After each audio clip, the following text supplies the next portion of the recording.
আগন্তুক ধনতেৰছৰ ওপৰত লক্ষ্য ৰাখি বৰ্তমান দেখা গৈছে যে সকলো লোকৰে উৎসাহ উৎকণ্ঠা আদি বাঢ়িছে।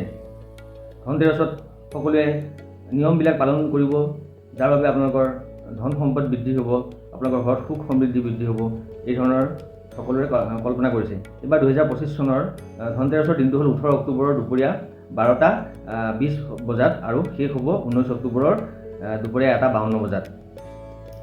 ধনতেৰছটো কেতিয়া পালন কৰা হয়? ধনতেৰছ পালন কৰা হয় প্ৰতি বছৰ কাতি মাহৰ কৃষ্ণা ত্ৰয়োদশী তিথিৰ দিনা। গতিকে এইবাৰ ধনতেৰছত কি ধৰণে আপোনালোকে পালন কৰিব, কেনেকৈ কি কৰিব, বহুতে ভিডিঅ' বনাইছে যদিও মই আপোনালোকক থুলমূলকৈ এটা শুদ্ধ ৰাস্তা এটা ক'বলৈ বিচাৰিছোঁ। ধনতেৰছৰ দিনা দেৱতা ধনন্তৰীক পূজা অৰ্চনা কৰা হয়, যাতে দেৱতা ধনন্তৰী হ'ল দেৱতাসকলৰ ডক্তৰ, অৰ্থাৎ তেওঁ দেৱতাসকলৰ চিকিৎসক বুলি আপোনালোকে ক'ব পাৰে। গতিকে তেওঁ পূজা অৰ্চনা কৰিলে ঘৰত ৰোগ ব্যাধি বা ঘৰত যদি বেমাৰী লোক আছে বা আপোনালোকৰ যদি বহুত দীৰ্ঘদিনীয়া কিছু ৰোগ বা বেমাৰ আজাৰ চলি আছে, তাৰ পৰা সহজে উপশম পাব বুলি বিশ্বাস কৰা হয়। গতিকে এইবাৰ ধনন্তৰী দেৱতাক আপোনালোকে পূজা অৰ্চনা কৰকচোন। তাৰ বাবে আপোনালোকে 18 অক্টোবৰ গধূলি এটা কাম কৰিব, 5টা চাকি জ্বলাব আৰু 5টা বেলেগ বেলেগ জেগাত ৰাখিব। 5টা চাকি আপোনালোকে কি কাৰণত জ্বলাব কৈছে? 5টা চাকিৰ অৰ্থ হ'ল আপোনাৰ দেহত থকা 5টা তত্ত্বৰ বুজাইছে। 5টা তত্ত্ব হ'ল আপোনাৰ অগ্নি, পৃথিৱী, বায়ু, জল আৰু আকাশ। এই তত্ত্বই আমাৰ বডিটো কণ্ট্ৰল কৰি আছে।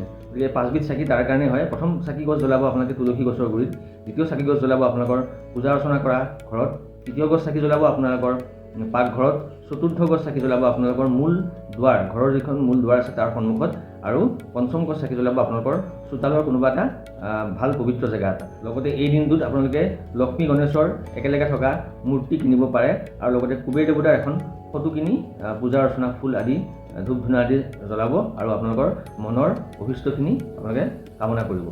আৰু আপোনালোকৰ নিয়মমতে যিখিনি পূজা অৰ্চনা কৰে, কৰি লৈ পেলাই শেষত মা লক্ষ্মীক ধন্যবাদ জনাব যে সেই মা, তুমি আমাক যিখিনি আজিলৈকে দিছা তাৰ বাবে তোমাক বহুতখিনি ধন্যবাদ। আপোনালোকে ভক্তিভাৱেৰে সেইবুলি ধন্যবাদ জনাব আৰু আগন্তুক দিনবিলাকতো যাতে তুমি আমাক এনেধৰণেই আগবঢ়াই লৈ যোৱা আৰু আমাৰ উন্নতিত তুমি সহায় আগবঢ়োৱা, তাৰ বাবে মা লক্ষ্মীক আপোনালোকে ধ্যান কৰি পেলাই এই কথাখিনি ক'ব।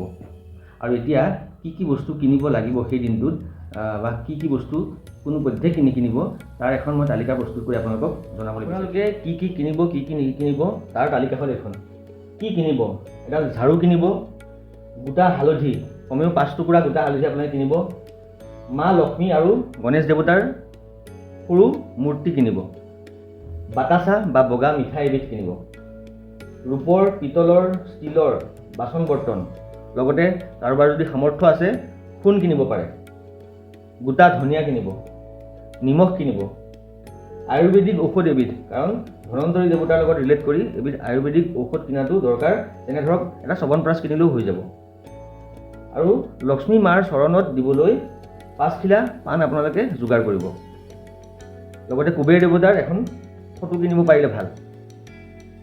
আৰু নিকিনিবলগীয়া বস্তু কেইবিধ হ'ল, এই যিখিনি সময় কৈছোঁ যে 18 অক্টোবৰ 12:20 পৰা 19 অক্টোবৰ দুপৰীয়া 1:52লৈকে এই সময়খিনিত আপোনালোকে কি নিকিনিব? লুৰ সামগ্ৰী কেতিয়াও নিকিনিব। যিকোনো তেল পাৰিলে আগদিনাই কিনি থ'ব। কোনো তেল, মিঠাতেল হওক, চাকি জ্বলোৱা তেল হওক আপোনালোকে নিকিনিব।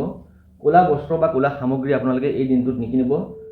আইনা বা গ্লাছৰ যিকোনো সামগ্ৰী আপোনালোকে এই দিনটোত একেবাৰে নিকিনিব।